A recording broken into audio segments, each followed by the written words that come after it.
हजरत उमर फारूक रज़ियल्लाहु ताला अन्हु फरमाते हैं, इन्ना दुआ मुअल्लिकुम बैनस समाई वल अर्द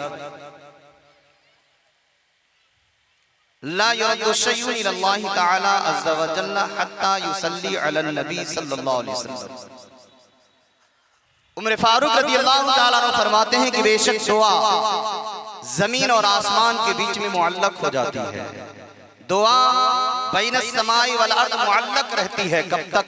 फरमाते हैं ला युरद्दु शैउन इलल्लाह, बंदा जो भी चीजें मांगता है वो कोई चीजें रब की बारगाह में नहीं पहुंचती हैं। सारी बातें, सारी दुआएं जमीन और आसमान के बीच में मुअल्लक रहती हैं जब तक हत्ता युसल्ली अलन नबी, जब तक नबी पे दुरूद पाक न पढ़ लिया। बहुत अच्छा। दुआएं हमारी जमीन और आसमान के बीच में लटकी रहती हैं जब तक कि बंदा नबी पर दुरूद पाक न पढ़ ले।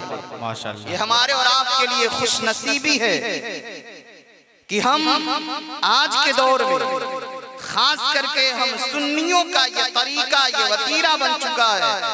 अजान से पहले भी दुरूद पढ़ते हैं, तकबीर से पहले भी दुरूद पढ़ते हैं, नात से पहले भी दुरूद पढ़ते हैं, तकरीर से पहले भी दुरूद पढ़ते हैं। हमारा ये तरीका बन चुका है।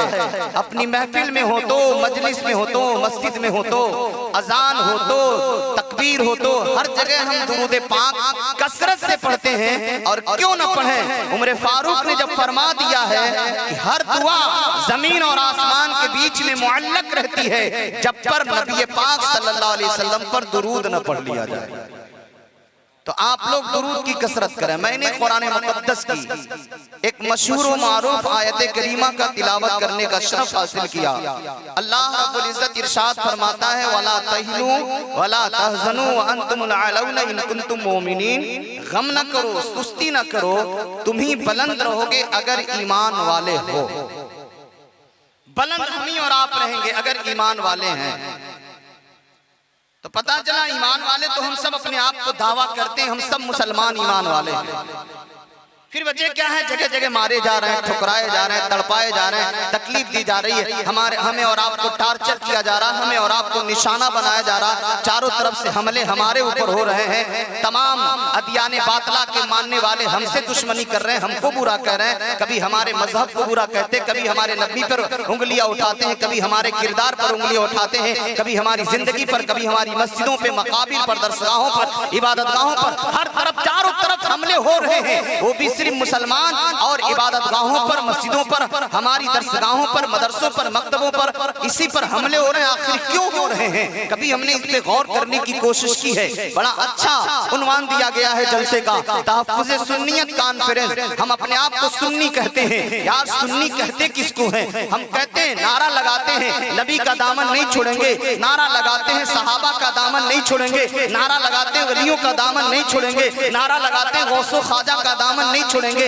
नारा लगाते हैं हम इमाम हुसैन का दामन नहीं छोड़ेंगे, नारा लगाते हैं आला हजरत का दामन नहीं छोड़ेंगे। नारा तो हम लगाते हैं, सिद्क दिल से नारा लगाते हैं, बड़ा जोर जोर अंदाज में नारा लगाते हैं। लेकिन देखा जाता है ये सुन्नी अपने आप को सुन्नी तो कहता है, लेकिन सुन्नत की बातें सुन्नियों में नहीं पाई जा रही हैं। आखिर वजह क्या है? आज हम कहते हैं ना तबाह हो रहे हैं, बर्बाद हो रहे हैं। बर्बाद हो क्यों रहे हैं? सिर्फ सुन्नी कह लेने से हमारे लिए तबाही और बर्बादी का रास्ता नहीं बंद होगा। अगर अपने आप को सुन्नी कहते हैं तो नबी की सुन्नतों पे अमल करके दिखाओ, इंशाअल्लाह कामयाबी आपको मिलेगी, तरक्की आपको मिलेगी। चाहो हसरत आपके कदमों में होगा, दौलत आपके पास होगी, सरवत आपके पास होगी, हुकूमत आपके पास होगी, सल्तनत आपके पास होगी, ज़माने इक़्तिदार आपके हाथ में होगी। लेकिन शर्त ये है अपने आप को सच्चा सुन्नी बनाकर दिखाओ।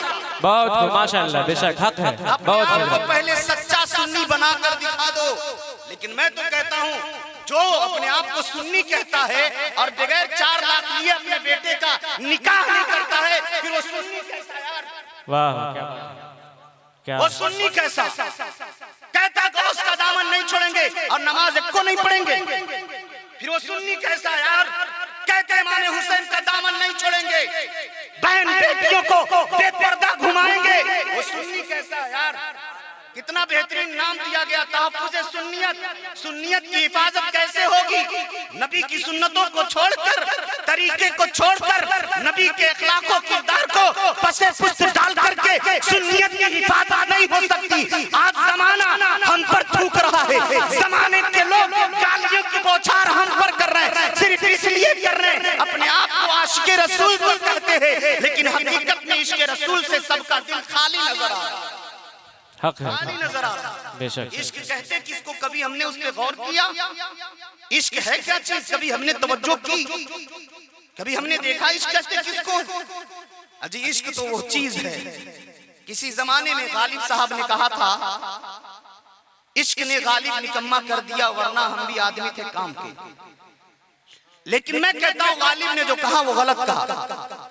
इश्क और उनके नजर में जो इश्क था, उनके इश्क ने उनको निकम्मा किया होगा, उनकी मोहब्बत ने उनको निकम्मा किया होगा, उनके प्यार और प्यार की बातों ने उनको निकम्मा किया होगा। लेकिन वो निकम्मा इसलिए हुए, इश्क तो करते थे लेकिन मजाजी महबूब से इश्क करते थे। मजाजी महबूब को अपना मतमह नजर बनाए थे। मजाजी महबूब से जो प्यार करेगा वो तबाह होगा, वो निकम्मा होगा, वो बर्बाद होगा। लेकिन हकीकी महबूब से जो प्यार करेगा वही प्यार करने वाला कभी सदाकत का बादशाह अबू बकर बनेगा। वो इश्क कभी उमर फारूक को अदालत का शहंशाह बना देगा। वो इश्क जब हकीकी करेंगे ना तो वही इश्क कभी उस्मान गनी को ज़ुन्नूरैन बना करके दिखा देगा। वो इश्क जब हकीकी होगा तो हजरत अली को शेरे खुदा हैदर कर्रार बनाकर दिखा देगा। वही इश्क जब हकीकी करेगा बंदा तो इमाम हुसैन को सैयदुल शुहदा बना देगा। वही इश्क जब हकीकी होगी तो बंदा कभी अब्दुल कादिर से गौसे पाक बनता हुआ नजर आएगा। जब इश्क हकीकी बंदा करेगा तो बंदा कभी वही मखदूम होगा, वही सईद कभी मखदूमी बनकर उतरेगा। जब इश्क मजाजी नहीं, इश्क हकीकी बंदा करेगा, वो इश्क बंदे को तबाह नहीं, वो बंदे को वही इश्क कभी अताए रसूल ख्वाजा फिल हिंद बना देगा। वही इश्क जब हकीकी बंदा करेगा तो वही इश्क कभी दुनिया के इंसान को शाह अबुल बलकात बना करके भेज देगा। वही इश्क जब बंदा करेगा।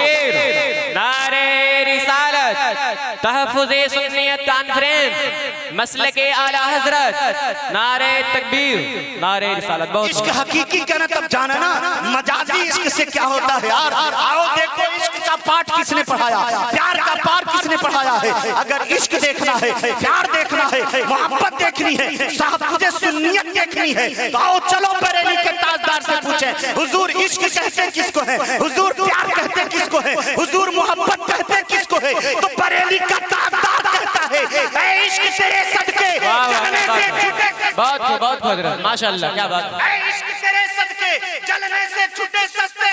यार वो गालिब होगा जिसका मजाजी महबूब होगा, लेकिन इमाम अहमद रजा का महबूब कोई मजाजी नहीं है, आमिना का लाल है, अल्लाह का महबूब है। और महबूब से जब हकीकी इश्क हो जाता है तो इश्क वाला कहता है, आशिक कहता है, प्यार कहने वाला कहता है, मोहब्बत करने वाला कहता है ऐ इश्क तेरे सदके जलने से छूटे सस्ते।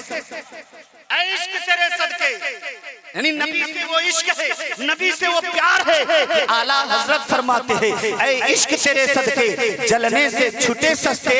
जो आग बुझा देगी वो आग लगाई है, जो आग बुझा देगी वो आग लगाई है। और यहीं तक नहीं, ये इश्क ही की बोली है, ये प्यार ही की बोली है। जब मेरा इमाम, जब सबका इमाम इमाम अहले सुन्नत मदीना पहुंचता है, नबी के रोजे के सामने है, तभी तो कहता है कोई क्यों पूछे तेरी बात रज़ा।